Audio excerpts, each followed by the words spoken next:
Emotional और आकर्षक कहानी का शीर्षक आखिरी सजदा। भाग 1। गुनाहों की गर्द में। पुरानी दिल्ली की एक तंग गली में एक नाम था, सलीम इब्राहिम। उम्र कोई 30 साल होगी, लेकिन चेहरे पर वक्त से पहले झुर्रियां थीं। दिन में मोबाइल रिपेयरिंग की दुकान चलाता और रात को गुनाहों के अंधेरे में खो जाता।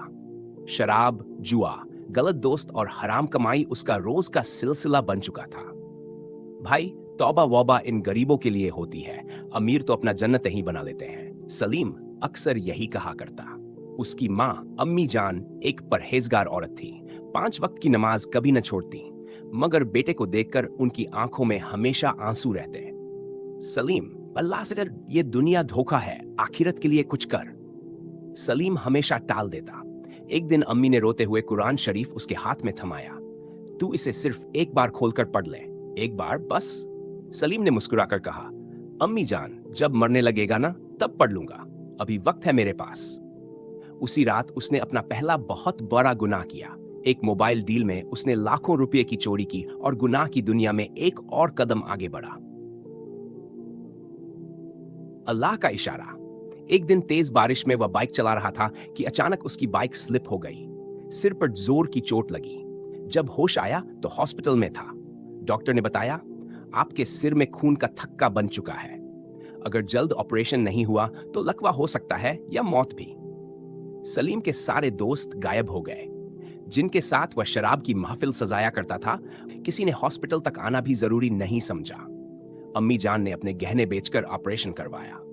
जब वह घर लौटा तो कमजोर था, टूटा हुआ था, मगर दिल अब भी कठोर था। मैं फिर से खड़ा हो जाऊंगा, पैसे कमाऊंगा, मजबूत बनूंगा। सलीम ने खुद से वादा किया, पर यह वादा भी अल्लाह से नहीं था, अपने नफ्स से था। भाग 3। एक सजदा बदल देता है सब कुछ। एक रात उसे बहुत बुरा सपना आया। वो एक काले अंधेरे मैदान में था। हर ओर चीखें थी। लोग दौड़ रहे थे, मगर मंजिल किसी को नहीं मिल रही थी। फिर अचानक एक नूरानी शख्स उसके सामने आया। उसने गुस्से से कहा, तू कौन है जो अपनी मां की दुआओं का मजाक उड़ाता है? तुझे कितना वक्त दिया गया, फिर भी तू न सुधरा। सलीम ने कांपते हुए पूछा, आप कौन हैं? वो बोले, मैं मौत का फरिश्ता हूं और तेरा हिसाब शुरू हो चुका है। सलीम चीख पड़ा, एक मौका और दे दो, एक सजदा और करने दो। उसकी आंख खुल गई। पसीने से लथपथ रात के 3 बजे अम्मी जान कुरान पढ़ रही थी। सलीम उनके पैरों में गिर पड़ा। अम्मी जान, मुझे माफ कर दो, अल्लाह से कहो कि मुझे माफ कर दे। अम्मी रोते हुए उसे सीने से लगा लेती है। अल्लाह बहुत रहम वाला है बेटा, अगर तू तौबा कर ले तो वह सारे गुनाह माफ कर देगा। भाग जौर तौबा का सफर। सलीम ने वुजू किया। शायद यह पहला वुजू था जिसके हर कतरे में आंसू शामिल थे। उसने पहली बार सजदा किया, वो सजदा जिसमें रूह ने भी झुकना सीखा। उस दिन से उसकी जिंदगी बदलने लगी। सुबह की नमाज से दिन शुरू होता। दुकान में अब हराम नहीं, सिर्फ हलाल होता। पुराने दोस्तों से रिश्ता खत्म। गरीबों को खिलाना और अनाथ बच्चों की मदद करना उसकी जिंदगी का मकसद बन गया। लोग हैरान थे, ये वही सलीम है जो रात भर नशे में डूबा रहता था। सलीम अब मस्जिद के इमाम साहब के साथ कुरान क्लास में बच्चों को पढ़ाता था। भाग 5। आखिरी इम्तिहान। 1 साल बीता।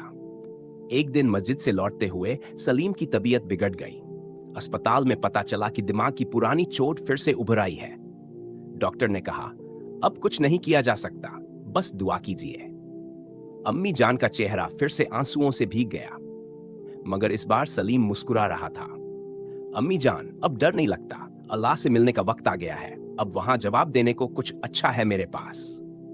अंतिम रात वह बहुत कमजोर था, मगर उसकी आंखों में रोशनी थी। आखिरी बार उसने अजान सुनी और मुस्कुराते हुए कहा, ला इलाहा इल्लल्लाह मुहम्मदुर रसूलुल्लाह, और वो आखिरी सजदे में चला गया, उस सजदे में जो उसके सारे गुनाह धो गया। भाग 7। सलीम की जनाजा नमाज में गली के सारे लोग आए। एक आदमी ने अम्मी जान से कहा, आपका बेटा अब भी जिंदा है। हमारे बच्चों की नमाज में, उनके कुरान की तिलावत में उसकी तौबा हमारी जिंदगी का रास्ता बन गई है। अम्मी ने मुस्कुराते हुए कहा, अल्लाह से बड़ा कोई माफ करने वाला नहीं, बस एक सजदा चाहिए, एक सच्चा आंसू, और अल्लाह जन्नत दे देता है। अल्लाह की रहमत कभी बंद नहीं होती। चाहे कितने भी गुनाह किए हो, एक सच्चे सजदे से हर रास्ता रोशन हो सकता है। वीडियो पसंद आए तो लाइक करें और चैनल मदीना 786 एंड 9 को सब्सक्राइब जरूर करें।